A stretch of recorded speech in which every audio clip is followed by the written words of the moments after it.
Good morning. It's day 8 of 2026. I think this is how you do it in sign language. I realize when I'm out running and I'm vlogging with my other hand, I don't really have a lot of fingers to show these days. It's like day 1, day 2, day 3, day 5. And then I realized that I think this is day 6. Maybe this is 7, 8. I'm not quite sure how you do 9 or 10, but maybe I've just made this up. But I think there's something to it. This snow is absolutely crazy. I mean, look at this.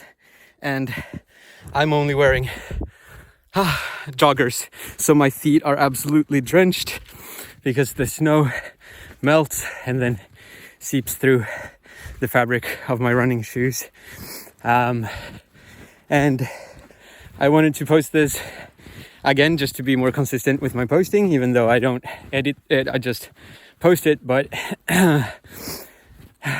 there's also some wisdom to this video, and that is I've been running every single day in 2026 and it has felt absolutely great.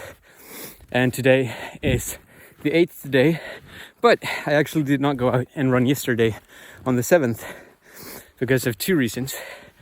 And the first one is that I pulled an all-nighter from the 6th to the 7th because I had an exam, and that's just how I study the best, weirdly, is in the middle of the night. I know it's not good, and I think I really got my fair share of that yesterday because I was so tired when I woke up. Well, not when I woke up because I never went to bed, but I was just so tired throughout the day.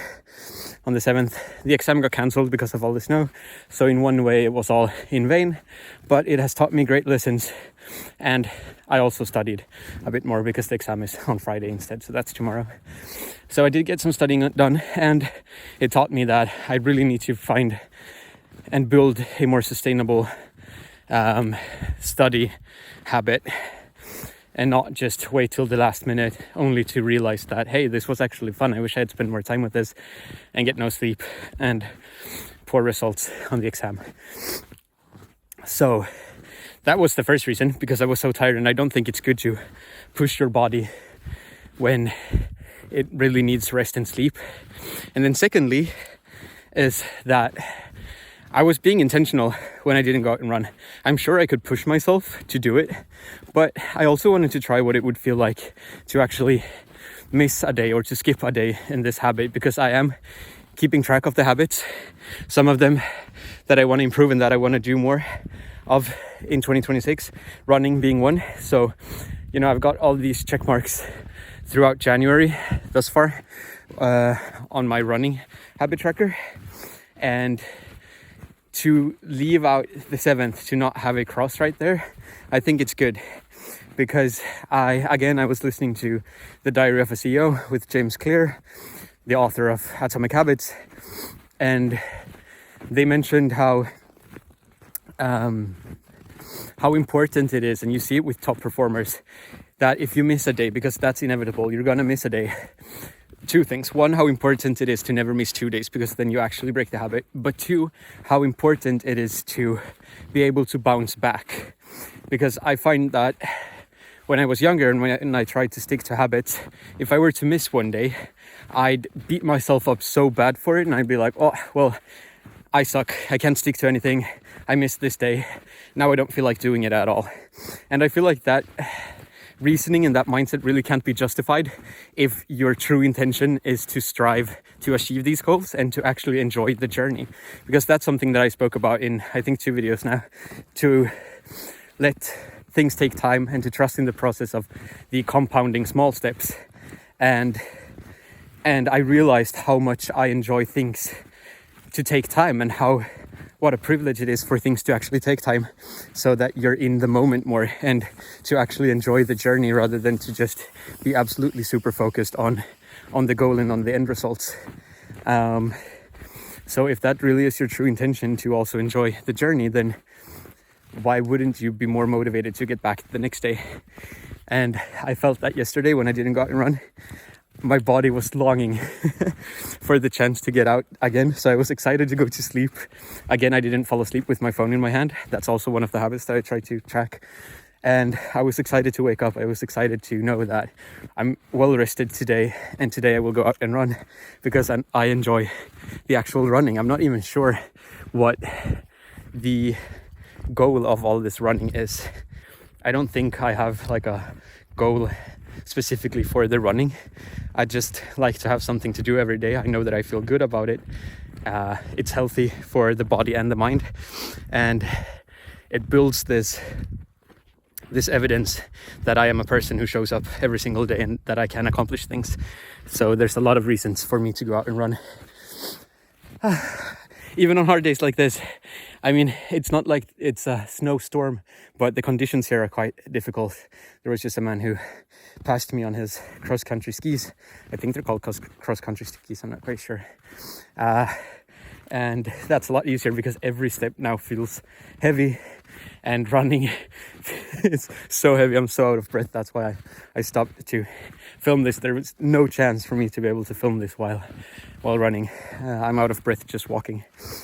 So those were the two reasons that it felt great to skip yesterday, because I'm out today, and you know, it makes you realize that life isn't this game that you need to perform perfectly and that you need to some sort of get 100% on. And it's not, I mean, bouncing back from missing a day is way more important, and the resilience that you build, I think that's also a skill that you need to train. So even if you feel like, yeah, I could probably keep the habit up, I mean, I don't think it would hurt to skip one day. And I think it's kind of the inverse of, you know, the compounding effect. And that's also something super interesting that James mentions in the video, is that, you know, 1%, the difference between 1.01 and 0.99 is not that big of a difference. I mean, if I were to increase my life or my performance or whatever, in whatever area of my life by 1%, or if I were to decrease by 1%, then if you were to compare the next day, like I said, 1.01 and 0.99 is not too different, but give it a couple of days, give it a month, and you'd see how at the end of the 30 days, these graphs really do look different. Maybe I could, no, I'm not going to edit this, so I can't put it up, but try and put it in a calculator and see, like a graphing tool, and see just how different they would be, the two graphs. And that's also quite reassuring to know that if I were to decrease by just 1%, then that's not the end of the world. So that's also, you know, if I say I missed this, I might also, there's the idea of not making any progress. Maybe resting doesn't mean that you decrease. Maybe it just means that it's a factor of 1 instead. Maybe you don't improve, but, you know, at least you don't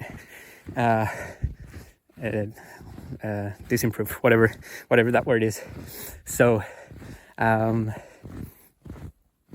just to know that even if I were to not improve by, or well, to decrease my performance or whatever by 1%, then in the grand scheme of things, that's just, you won't even see it in the graph if you were to graph this mathematically.